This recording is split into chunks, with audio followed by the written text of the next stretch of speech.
기도하겠습니다. 하나님, 이 시간에 우리가 주님 앞에 모였습니다. 전하는 자나 듣는 자나 주의 말씀을 받게 하시고 주의 뜻을 깨달아 우리가 삶 속에서 주님이 원하시는 삶을 살아갈 수 있도록 도와주시옵소서. 우리의 마음을 열고 귀를 열고 아버지 앞에 섰사오니 주여 말씀하시옵소서. 듣겠습니다. 예수님의 이름으로 기도합니다. 아멘. 네, 반갑습니다. 양문교회 올 때마다 그 교회 분위기가 참 따뜻하고 좋아서 찬양이 너무 은혜스러운 것 같습니다. 두 번째인데요. 세 번째군요. 세 번째인데 예배 세 번째 드리는데 어쨌든 올 때마다 교인이 막 늘어서 좋고요. 그리고 따뜻한 교회 분위기가 너무 좋습니다. 2020년 시작된 지 한 3주가 벌써 지났습니다. 여러분은 계획하신 일들을 잘 이루고 계십니까? 좋네요. 새해 계획은 어떤 걸 세우셨나요? 새해 계획이야 해봤자 애들 건강하고 공부 잘하고 그런 거지 않습니까? 그죠? 그래서 아이들이 공부만 잘하고 건강하면 더 이상 바랄 게 없는 게 대부분 우리들의 부모들의 소원입니다. 근데 우리 아이들 정말 공부 많이 하죠. 공부를 많이 하는지 그냥 책상 앞에 앉아있는지 잘 모르겠지만 정말 공부에 정말 많은 시간을 보냅니다. 그런데 그렇게 시간과 돈을 많이 투자함에도 불구하고 성적이 오르지 않는 건 참 불가사의한 일이죠. 그렇게 많이 학원을 보내고 공부를 시키는데 성적은 오르지 않습니다. 아마 우리 아이들만큼 바쁘고 힘들게 사는 아이들은 전 세계에 없을 겁니다. 그리고 한국인만큼 바쁘게 사는 사람도 없겠죠. 우리는 정말 바쁘게 사는 것 같습니다. 제가 딸이 둘인데 저희 아이들만 봐도 정말 힘들겠다는 생각을 많이 하게 됩니다. 초등학교 들어가자마자 막 학습지에 태권도, 영어학원을 막 다녔었거든요. 근데 제가 볼 때 그 초등학교 1학년이 그렇게 많은 걸 해야 되나? 라는 생각들이 들었는데도 보낼 수밖에 없는 거는 다 하니까요. 최소한 그 정도는 다 하거든요. 그러니까 어쩔 수 없이 불안하니까 그냥 보냈던 것 같습니다. 아동인권이라는 단어를 혹시 들어보셨나요? 아동인권 하면 떠오르는 내용들이 있는데 그 내용들은 이런 겁니다. 위험으로부터 보호받을 권리, 적절한 양육을 받을 권리, 교육을 받을 권리, 그리고 마지막으로 충분히 놀 수 있는 권리가 있습니다. 여러분은 여러분의 아이들에게 인권을 제공하고 있습니까? 우리는 어떻게 보면 인권을 탄압하고 있죠. 별로 놀 수 있는 기회를 별로 안 주고 있는 것 같습니다. 우리 아이들이 우리 아이만 봐도 여러 가지 학원을 다니는 것은 부모의 성화도 있겠지만 자기가 하고 싶다고도 하거든요. 그런데 그걸 정말 하고 싶어서 하는 걸까요? 내가 학원 다니고 공부한다는 것을 그냥 그 아이도 정말 하고 싶어서 하는 걸까? 제가 볼 때는 제가 가끔씩 그 엄마랑 그 딸아이랑 얘기하는 걸 들어보면 특히 제 주관적인 생각이지만 하기 싫은데 그냥 엄마 아빠가 좋아하니까 그냥 들어주는 것 같아요. 왜냐하면 본능적으로 이 아이는 아는 거죠. 엄마 아빠로부터 인정받고 칭찬을 받고 싶기 때문에 그런 것 같습니다. 이제는 아무리 귀엽고 예쁜 짓을 해봤자 둘째가 있거든요. 둘째한테 그걸 다 뺏겨버렸어요. 그러니까 자기가 살아남기 위한 방법은 뭐냐면 둘째가 하지 못하는 것을 해내는 겁니다. 그러니까 학원 가서 공부하는 척이라도 해야 되는 거죠. 그래서 엄마와 아빠의 관심을, 칭찬을 받기 위해서 저희 첫째가 그렇게 노력하는 것 같아요. 그러면서 첫째를 보면서 우리 인생의 불행의 시작을 보게 됩니다. 사람의 불행은 어디서부터 시작될까요? 사랑이 부족하기 때문에 그렇습니다. 아기였을 때는 존재 그 자체만으로 대단한 축복이었어요. 부모는 그게 아니죠. 애가 태어나면 되게 고통과 고난인데 아이 입장에서는 그렇습니다. 아이는 우유를 먹고 트림을 하고 방구를 껴도 똥을 싸고 오줌을 싸도 되게 부모한테는 되게 예쁘고 귀여운 그런 모습입니다. 아무런 의미 없는 옹알이를 막 해도 막 이렇게 얘기하죠. 우와, 우리 애가 천재인가 봐요. 엄마라고 하네. 막 그러면서 분명히 그냥 옹알옹알 한 건데 엄마가 듣기에는 엄마를 듣는 거고 아빠는 아빠라고 하는 거예요. 그러니까 그 자체만으로 되게 기분 좋고 사랑스럽고 그 큰 위로와 기쁨이 되었는데, 그런데 자라나기 시작하면서 어느 순간부터인가 부모들의 칭찬이 줄어들기 시작합니다. 그리고 요구사항이 늘기 시작하죠. 무조건적인 칭찬과 사랑에 조건이 하나씩 붙기 시작합니다. 아기가 앉아있다가 걷기 시작하면 와, 더 큰 박수와 칭찬을 보내죠. 그리고 이렇게 하자 아이도 본능적으로 알아차리기 시작합니다. 이제 자기가 어떤 행동을 했을 때 부모들이 좋아하는지, 그리고 아기들은 끊임없이 자신의 절대적인 사랑인 엄마와 아빠의 관심을 끌기 위해서 별짓을 다 하죠. 엉덩이 춤을 추기도 하고 노래를 부르기도 하고 단순한 행동보다는 조금씩 더 어려운 것들을 끊임없이 시도합니다. 아이가 엄마 아빠에게 관심과 사랑을 받고자 한다는 것들을 어디서 알 수 있냐면, 막 춤추거나 할 때 꼬맹이들 보면 엄마 아빠를 막 불러요. 엄마 내가 이것도 해. 막 그러면서 막 춤추거든요. 그러면 엄마가 막 박수 쳐줘요. 나 이거 하니까 기뻐해 달라는 거죠. 엄마 아빠의 이런 아기의 이런 행동은 당연한 성장의 과정입니다. 그 과정을 거치면서 가정과 사회라는 조직에 적응해 나가는 거죠. 문제는 이런 아이의 이런 행동이, 즉 칭찬과 인정을 받기 위해서는 그에 합당한 행동을 해야 한다는 조건에 우리가 학습되어 있다는 거예요. 여러분, 그 유명한 파블로프의 개라는 그 실험 아시죠? 행동주의 심리학에서 조건 형성을 유명한 실험이었어요. 그러니까 개한테 밥 주기 전에 항상 종을 쳤더니 나중에는 밥을 안 주고 종만 쳐도 개가 침을 막 흘리더라는 거죠. 아기가 처음 태어나면 엄마와 아빠에게 인정과 사랑을 받으면 됐어요. 그런데 점점 자라면서 엄마 아빠의 인정과 사랑이 줄어들죠.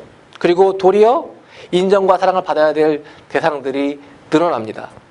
학교 선생님, 친구들, 이성들, 그리고 커서는 직장 동료들, 그리고 상사와 부하 직원, 교회에서는 목사님, 장로님, 권사님, 되게 이렇게 여러 사람들에게 인정을 받기 위해서 노력을 해야 되는 거죠. 하지만 이렇게 존재 자체의 기쁨에 출발해서 우리는 조작적인 조건 형성으로 훈련된 충실한 개처럼 끊임없이 우리의 존재 의미를 우리 주변 사람들에게 증명해 내야 하는 거죠. 난 이만큼 해냈어. 난 이만큼 돈을 벌어. 난 이만큼 예뻐. 난 이만큼 능력이 있어. 난 이만큼 공부를 잘해. 다른 사람들의 이목과 관심을 끌기 위해서 우리는 끊임없이 다른 사람들의 기준에 우리를 맞춰가는 거죠. 그 모든 기준을 다 맞출 수 있으면 정말 다행이지만, 불행하게도 그러한 완벽한 능력을 가진 사람들은 세상에 존재할 수 없습니다. 더구나 이렇게 사람의 가치를 돈에 의해서, 경제적인 조건에 의해서 맞추는 시대에서는 더욱더 그렇습니다. 그렇기 때문에 사람들은 끊임없이 자기 개발을 하죠. 아이들은 놀지 못하고 끊임없이 학습지와 학원을 다녀야 하고, 학생들은 하루에 몇 시간씩 책상 앞에 앉아 있어야 되고, 청년들은 스펙이라는 걸 쌓기 위해서 빚을 내서 대학에 다니고 어학연수를 가기도 그럽니다. 직장인들은 성과를 올리기 위해서 끊임없이 자기를 노력하고 개발하고 야근을 해야 되는 거죠. 오늘 살아가는 우리들은 자신의 가치를 스스로 증명해 내야 하는 시대를 살고 있습니다. 남들의 기준에 맞춘 삶을 살아야 하는 거죠. 남들의 기준에 맞추지 못하면 나는 도태하게 됩니다. 그러니까 다른 사람들의 기준에 맞춘 삶을 살아가게 되면 결국은 어떤 일이 벌어지죠? 정말 내가 좋아하는 것이 뭔지 모르게 됩니다. 내가 정말 원하는 것, 내가 되고 싶은 것, 나의 꿈이 무엇인지 모르게 되는 것이죠. 그래서 아이들한테 한번 물어보세요. 꿈이 뭐야? 초등학교 때는 말하는데 중학생만 돼도 꿈이 없어요. 고등학생 되면 정말 꿈이 없고요. 예전에 보니까 통계에서 보니까 청소년들의 소망 직업 1위가 공무원이더라고요. 내가 뭘 좋아하는지도 몰라요. 그래서 요즘 보통 사람들은 어른들은 꿈이 뭐냐면 그냥 하루 푹 쉬는 거예요. 아무도 간섭받지 않고 그냥 쉬는 것. 우리는 항상 누군가를 위한 삶을 삽니다. 아니요, 나는 그렇지 않은데요 라고 말할 수도 있지만 대부분의 사람들은 다른 사람들의 기준에 내가 맞춰 살아야 합니다. 다른 사람의 시선을 의식해야 돼요. 아빠로서, 엄마로서, 직장인으로서, 가정주부로서, 학생으로서, 목사로서, 장로로서, 권사로서, 집사로서 우리는 다른 사람의 시선을 의식하며 살아갑니다. 우리는 각자의 신분에 걸맞는 삶을 살도록 요구받습니다. 그렇기 때문에 우리는 항상 힘들죠. 우리 스스로를 살펴봐야 돼요. 혹시 내가 실수하지 않았는지, 혹시 내가 그 기준에 벗어나지 않았는지 우리는 살아남기 위해서 힘을 가진 사람들에게 끊임없이 아부하고 그의 비유에 맞춰야 되는 거죠. 그것을 이미 몸에 체득하고 있어요. 그래야 우리는 그들로부터 인정과 사랑을 받을 수 있으니까요. 아기가 부모에게 그렇게 배웠듯이, 그렇게 자라왔듯이 우리는 그러한 삶을 우리의 삶 속에서 계속 무의식적으로 살고 있는 겁니다. 그래서 우리는 어느새 나는 사라져버리는 거죠. 나는 없어요. 항상 다른 사람의 입맛에 맞고 아주 다른 사람들의 기준에 딱 맞는, 마치 이런 거랑 같습니다. 목수가 자기가 도구가 있잖아요. 망치나 뭐 이런 게 있는데 막 쓰다 보면 처음에는 이게 손에 안 익다가 나중에는 손에 딱 맞아요. 그립감이 좋죠? 그립감이 좋다는 건 뭐예요? 이 형태가 바뀌었다는 거예요. 나한테 맞춰서. 그래서 그립감이 좋다는 건 뭐냐면 그 도구와 이 목수가 하나가 됐다는 거잖아요. 우리가 성공했다는 건 뭐냐면 나보다는 다른 사람들의 기준에 잘 맞은 사람이 되었다는 거예요. 세상의 기준에 적합한 사람, 이 세상에서 이 경쟁 사회에서 성공하기에 적합한 사람이 됐다는 것을 말합니다. 그런데 문제는 뭐냐면 시간이 지나면 그 기준이 바뀐다는 데 있어요. 그렇죠? 환경이 바뀌면 우리는 그 환경에 맞는 사람이 되기 위해서 나 자신을 변화시켜야 되는데요. 30만 넘으면 공부하는 게 부담스러워요. 그렇죠? 나이가 어리면 열심히 공부하고 나를 조건에 맞추면 되는데 이 나이가 먹을수록 이 변화할 수 있는 폭이 줄어드는 거죠. 나이를 먹을수록 피부가 탄력을 잃어가듯이 바뀐 환경에 자신을 적응시키는 탄력성과 신축성이 줄어들게 됩니다. 그렇게 삶을 변화시키는데 실패한 사람들 우리는 뭐라고 하냐면 퇴물이고 사회 부적응자고 정리해고 대상이라고 부릅니다. 그리고 조직이 살아남기 위해서 그들을 제거하죠. 근데 더 큰 문제는 뭐냐면 우리도 언젠가는, 지금은 내가 이 조직에 잘 버티고 있지만 언젠가는 우리도 이 조직의 변화에 적응하지 못하고 제거 대상이 된다는 것입니다. 자신을 변화시키기에 너무 나이를 많이 먹은 사람들은 살아남기 위해서 끊임없이 아부하고 줄을 대죠. 우리는 이거를 고상한 말로 정치력이라고 부릅니다. 나의 판단과 결정은 사라지고 무조건 위에서 시키는 대로 하는 로봇에 불과할 뿐입니다. 나이를 먹으면 먹을수록 왜 눈빛이 흐려질까요? 제가 볼 때에는 눈은 영혼의 창이라고 하는데 자신의 지위와 명예와 재산과 영혼을 바꿔버렸기 때문에 눈빛이 흐려지는 것 같습니다. 내 기준이 사라져버리고 나와 세상과 하나가 되어버린, 더 이상 구분이 되지 않은 그런 사람이 되어버린 거죠. 우리는 이렇게 불쌍한 우리의 모습을 오늘 저는 이 에레미야에 나와 있는 에레미야에서 그 모습을 보게 됩니다. 오늘 본문 말씀은 나라가 망해버린 고통스러운 삶 속에서 에레미야의 고백입니다. 에레미야가 살았던 시대는 아수르를 멸망시킨 바벨론이 세력을 확장하던 시기였습니다. 북이스라엘은 이미 아수르에게 멸망당했고 남유다만 남은 상황이었습니다.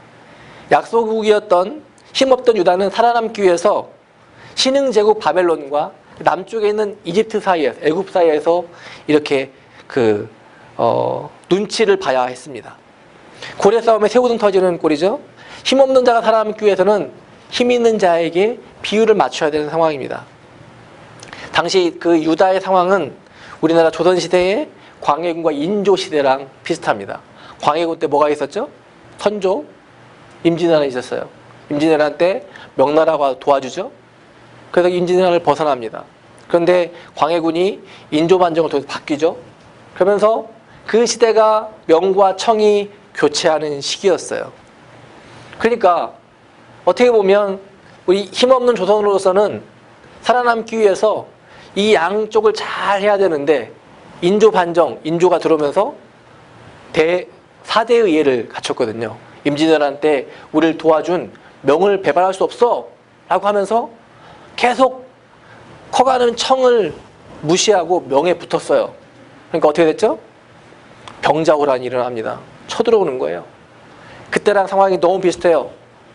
남유다는 살아남기 위해서 신흥제국 바벨론과 애굽 사이에서 균형을 맞췄어야 되거든요. 왜냐하면 북이스라엘을 멸망시킨 아수르를 그냥 멸망시킨 게 바벨론이기 때문에 되게 강성한 나라니까 바벨론에 되게 비율을 맞췄어야 되는데 그렇게 그 상황적을 잘 이용하지 못했습니다.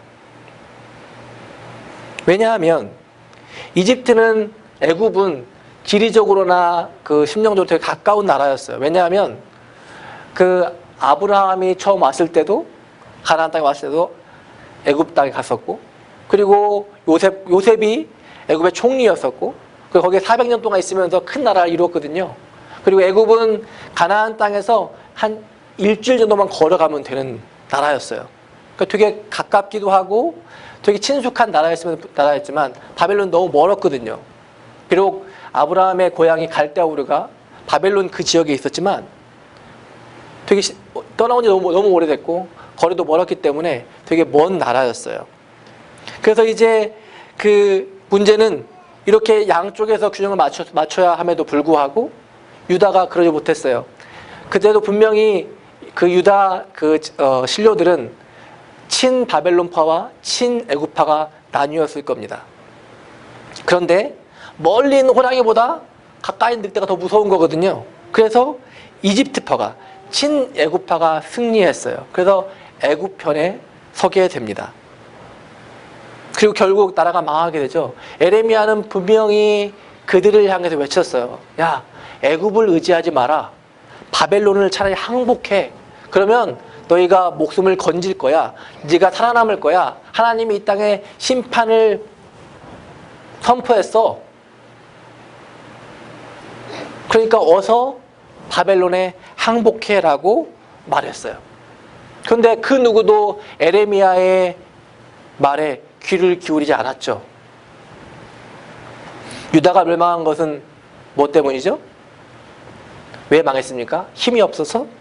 성경은 그들의 죄 때문이라고 말하고 있습니다. 성경을 하나 찾아볼까요? 예레미야서고요. 예레미야서 25장 4절입니다. 1089페이지고요. 제 성경으로는 예레미야 25장 4절에서 9절입니다. 같이 한번 읽어보겠습니다. 천천히.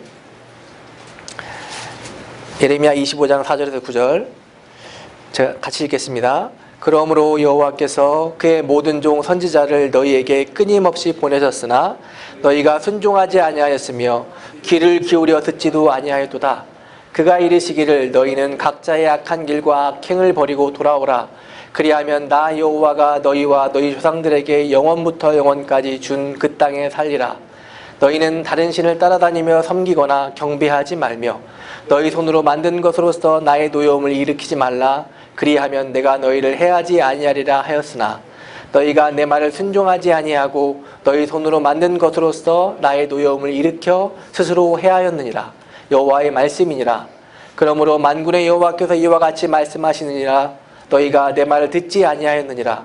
보라, 내가 북쪽 모든 종족과 내 종 바벨론의 왕 느부갓네살을 불러다가 이 땅과 그 주민과 사방 모든 나라를 쳐서 진멸하여 그들을 놀램과 비웃음거리가 되게 하며 땅으로 영원한 폐허가 되게 할 것이라. 여호와의 말씀이니라. 분명히 말씀하시죠. 야, 너희가 멸망하는 이유는 너희 죄 때문에 그래.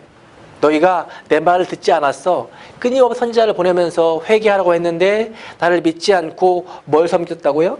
너희 그 다른 신들을, 6절에 보니까 다른 신들을 섬기며 그들을 경배했고 너희 손으로 만든 우상을 섬겼다.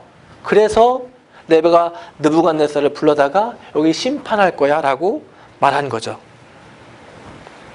근데 유다가 왜 불순종했을까요? 당시 유다 백성들의 관점에서는 하나님만 섬기는 게 좀 효용가치가 없었어요. 왜냐하면 하나님에 대한 순수성을 지키기에는 삶이 너무 힘들었거든요. 그렇지 않습니까? 세상을 살다 보면 바른 길로만 가기에는 세상이 너무 악해요. 정직하게 살기보다 열심히 살고 부지런하고 정직하게 살면 어때요? 바보가 돼요. 요즘 그 서울 집값 잡으려고 정부가 난리를 치고 있잖아요. 서민들은 꿈도 꿀 수 없는 금액으로 팔리고 있어요. 그 돈이 다 어디서 날까요? 우리나라 부장구 같아요. 그냥 열심히 돈을 벌어서 돈을 모아서 살 수 있는 게 아니라 누군가 도움을 받거나 한탕으로 그렇게 약간 부정한 방법을 쓰지 않으면 도저히 극복할 수 없는 게 수도권의 집값이에요. 그런 걸 볼 때마다 어떤 생각이 드십니까? 원주는 집값이 싸니까 좋습니까? 억울하잖아요. 왜 우리는 이래? 그런 생각 들지 않습니까?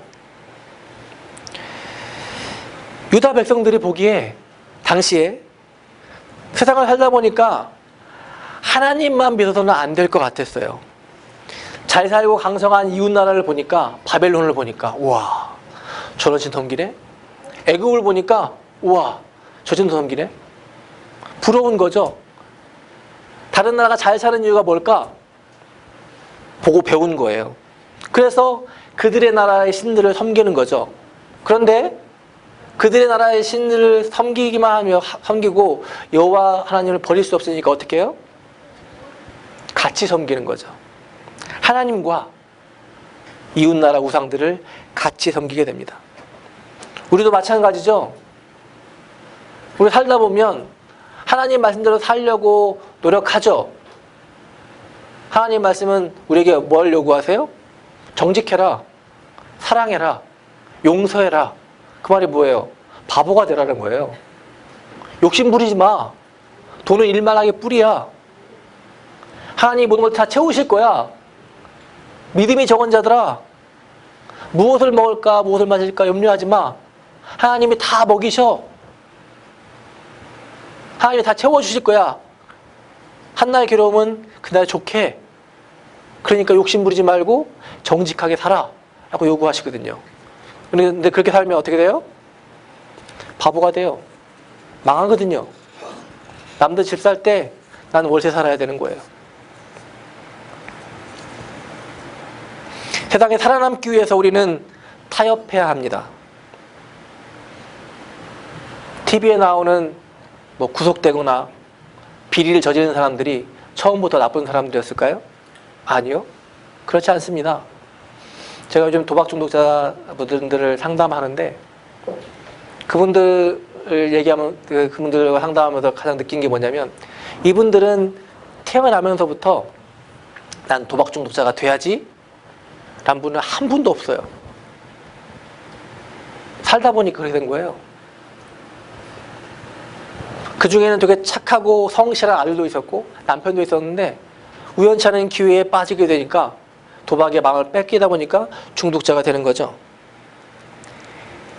중심을 잡지 못하고 본질을 외면하고 남의 기준에 맞춘 삶을 살다 보면 우리는 어느새 전혀 예상치 못한 괴물이 되어버린 자신을 발견하게 됩니다. 지금 여러분의 모습은 여러분이 어렸을 때 꿈꾸었던 그런 모습입니까? 권사님의 장로님은 어렸을 때 나는 쭈그렁망탱이 할아버지가 될 거야. 그런 꿈을 꾸셨어요? 아니잖아요. 여러분도 꿈이 있었을 거 아니에요. 그 꿈과 지금 여러분의 모습은 얼마나 닮아 있습니까? 나는 우리 엄마 아빠처럼 이렇게 비참한 삶을 안 살 거야. 똑같은 삶을 살고 있잖아요. 그렇지 않습니까?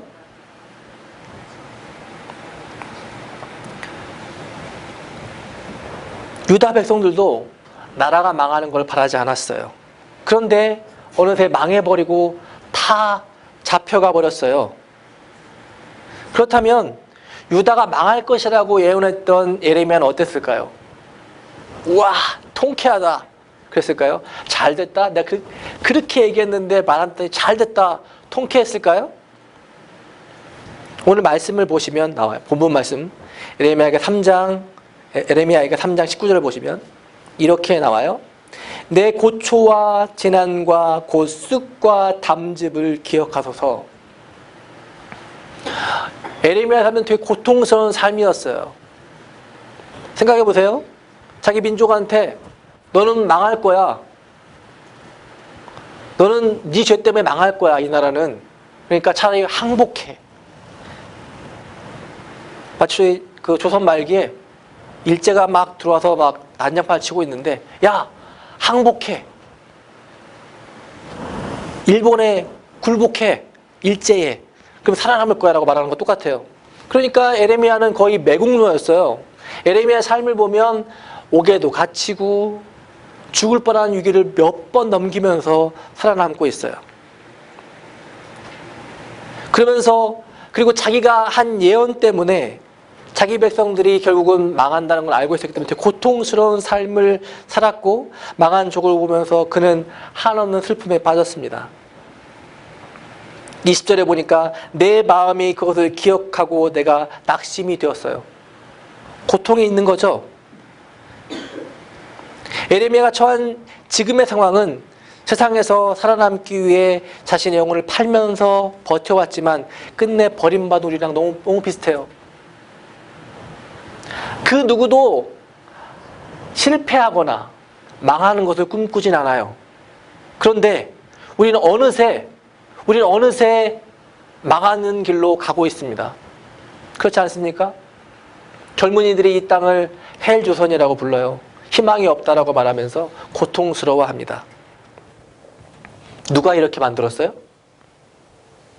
왜 우리 아이들의 꿈이 공무원입니까?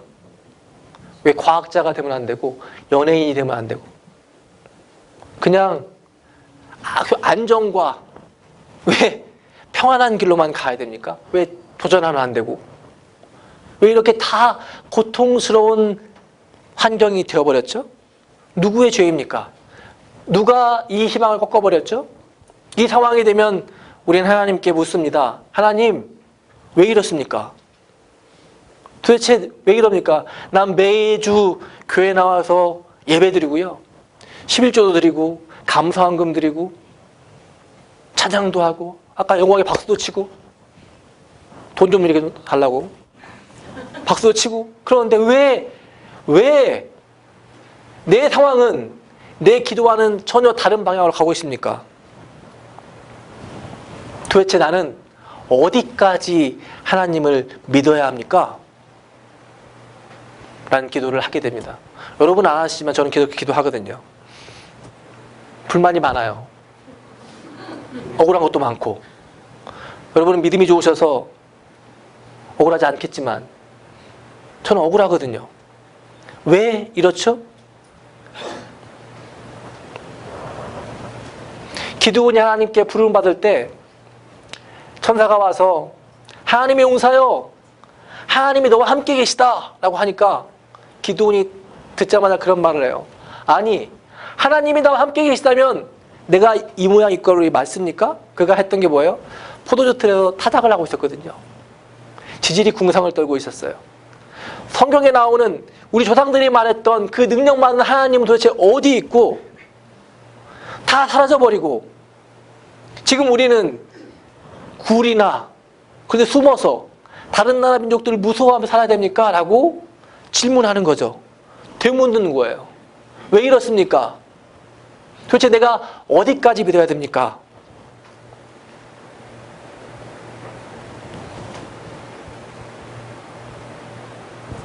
하나님께 따집니다. 그런데 가만히 생각해보면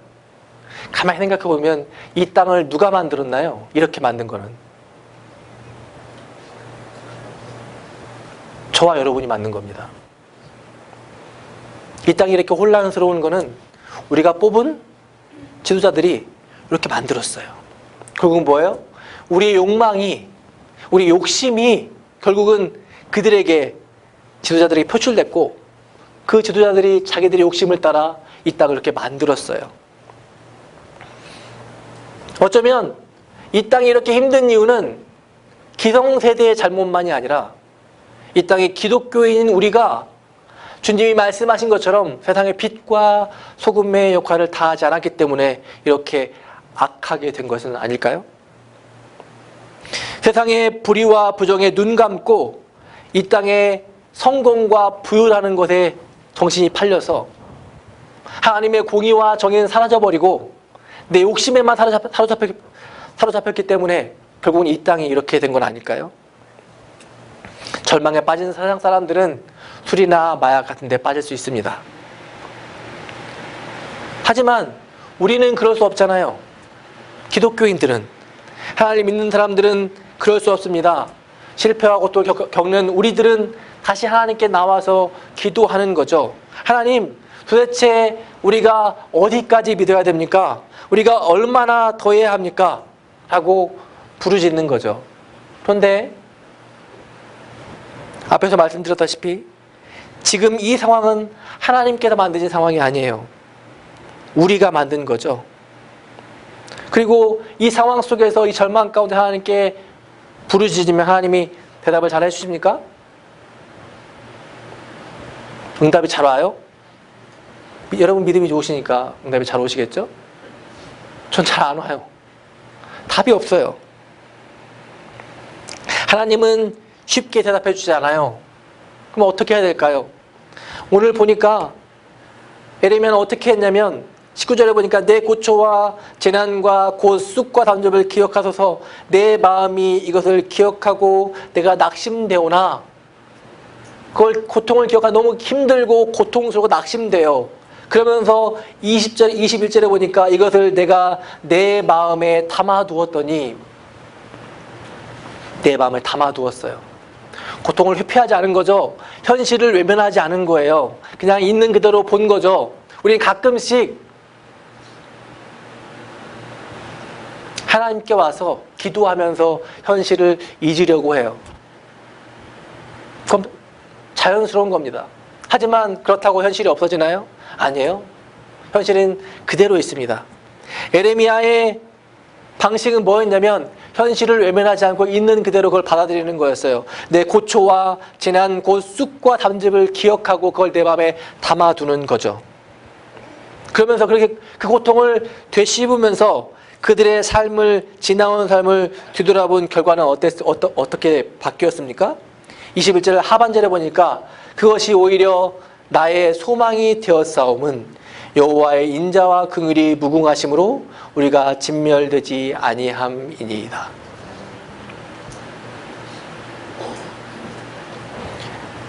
우리는 가끔씩 하나님이 우리를 잊었다라고 생각합니다. 하나님 우리를 버렸다라고 생각합니다. 마가복음 13장에 이런 말씀이 있습니다. 만일 주께서 그날을 감하시지 아니하셨다면 모든 육체가 구원을 얻지 못할 것이오늘 자기가 택하신 자들을 위하여 그날을 감하셨느니라. 심판을 경감시켰다는 거죠. 하나님께서는 이 땅을 쓸어버리시려고 했지만 노아 시대에도 노아 때문에 한 번 더 기회를 주셨거든요. 하나님은 우리를 사랑하시기 때문에 우리를 포기하는 법이 없으십니다. 어디까지 믿어야 하냐고요? 절망의 순간까지 믿어야 합니다. 절망의 순간을 회피해서는 안 됩니다. 고린도전서 말씀에 이런 말씀이 있습니다. 깨어 믿음에 굳게 서서 남자답게 강건하라. 남자답게란 말이 정말 되게 저한테 와닿는데, 남성 우월주의가 아니라 왜 남자답게 강건해야 될까? 이 말이 뭐냐면 꼿꼿하게 버티라는 거거든요. 너희 앞에 고통과 힘든 일이 있느냐? 숨어서 골방에 들어가지 마. 골방에 들어가 기도해. 라는 게 아니라 도리어 뭐라고요? 깨어 믿음에 굳게 서서 남자답게 강건해. 꼿꼿하게 버텨. 라고 말씀하시는 거죠. 예레미야가 그랬던 거예요. 내 고초와 재난, 쑥과 담즙을 기억하면서 그걸 내 마음에 두고 그가 몇 날 며칠을 그리고 그 일평생 그 고통 속에서 그 고통을 있는 그대로 받아들이고 직면했던 겁니다. 그러면서 그가 내렸던 결론이 뭐였어요? 하나님은 우리를 징계하실지라도 우리를 버리지 않는 분입니다. 비록 우리가 죄악 가운데 있을지라도 하나님은 결코 우리를 포기하지 않습니다. 여호와 인자와 긍휼이 무궁하심으로 우리가 진멸되지 아니함이니이다. 내가 비록 지금 꿈도 없고 껍데기밖에 없는 것 같지만 나에게는 자녀가 있거든요. 나는 사라질 거지만 내 자녀들이 잘해줄 거라 믿어요. 하나님이 다시 이 땅에 희망을 심으시거든요. 하나님은 우리를 버리지 않습니다. 그리고 우리가 죄악 가운데 있다 할지라도 우리를 결코 포기하지 않습니다. 여러분, 고통 가운데 계십니까? 여러분 앞에 있는 혹시 힘든 일이 있으십니까? 회피한다고 그게 사라지지 않습니다. 지금 우리에게 필요한 것은 고개 돌리지 마시고 믿음에 굳게 서서 강건하게 맞서시기 바랍니다. 절망의 순간을 견디시기 바랍니다. 예레미야가 그 고통과 절망을 그 마음에 두었고 그리고 그 마음에 품었고 그리고 그것들을 견뎠기 때문에 그것이 그의 소망이 되었고 그의 희망이 되었습니다. 이 고통과 절망을 견뎌야 우리의 소망의 순간이 옵니다. 그렇습니다. 비록 우리가 망하게 되었지만 하나님은 결코 우리를 포기하지 않습니다. 그리고 그 하나님을 믿는 우리는 포기해서는 안 됩니다. 힘든 순간이 우리에게 있지만 그걸 결국 포기하지 마시고 있는 그대로 그걸 품고 하나님 앞에서 기도하시기 바랍니다. 그러면 그 마음이 이렇게 바뀝니다. 23절부터 보시면 이것들이 아침마다 새로우니 주의 성실하심이 크시도소이다. 이것들이 뭘까요? 그 상황은 바뀐 게 없어요. 나라는 망했고요. 결국은 에레미야는 그 전설에 의하면 죽잖아요. 애굽에 끌려가서 톱에 쓸려 죽는 그런 비참한 삶을 삽니다. 그럼에도 불구하고 그가 그 신앙으로 이렇게 극복하는 거죠. 그 슬픔이 이렇게 바뀌는 거예요. 이것들이 아침마다 새로우니 주의 성실하심이 크시도소이다. 내 심령에 이르기를 여호와는 나의 기업이시니 그러므로 내가 그를 바라리라 하도다. 그렇죠. 이 땅은 나의 기업이 아니에요. 이 땅은 나의 유산이 아니지. 그럴 수밖에 없습니다. 예레미야는 가진 게 없거든요. 그의 소망은 하나님밖에 없었어요. 그렇기 때문에 그가 이겨낸 겁니다. 맞아. 여호와가 나의 기업이니까. 그러니까 나는 하나님을 바랄 거야. 기다리는 자들에게나 구하는 영혼들에게 여호와는 선하시도다. 중요한 게 뭐예요? 기다리는 자들이에요. 구하는 자들. 여러분, 여러분의 삶 속에서 하나님의 때를 기다리시기 바랍니다. 구하시기 바랍니다. 신앙은 인내하는 것 같아요. 성령의 9가지 열매가 있죠. 뭐가 있어요? 사랑과 희락과 화평과 오래 참음과 자비와 양성과 충성과 온유와 절제가 있는데 가만히 보면 참는 것과 관련된 게 2가지가 있어요. 오래 참음과 절제. 나의 삶을 절제하면서 참아야 되거든요. 신앙은 기다리는 것 같아요. 이스라엘 백성들이 400년 침묵 동안 메시아를 기다렸던 것처럼 그의 구원을 기다렸던 것처럼 기다림이 우리에게 필요합니다. 절망과 고통이 있을지라도 하나님을 기다리면 그에게는 예레미야와 같은 구원이 옵니다. 26절에 보니까 사람이 여호와의 구원을 바라고 잠잠히 기다림이 좋도다. 기다려라. 이 땅이 70년 동안 쉬겠지만 70년 후에는 다시 하나님께서 그들을 돌이키시고 이 땅에 다시 한번 그루터기를 심으실 거야 라는 에레미야는 꿈을 봤죠. 근데 중요한 건 뭐냐면 에레미야는 그걸 보지 못했어요. 그는 죽었거든요. 그때를 보지 못했어요. 여러분, 여러분의 복이 여러분의 때에 오지 않을 수도 있습니다. 그럼 믿어서 뭐해?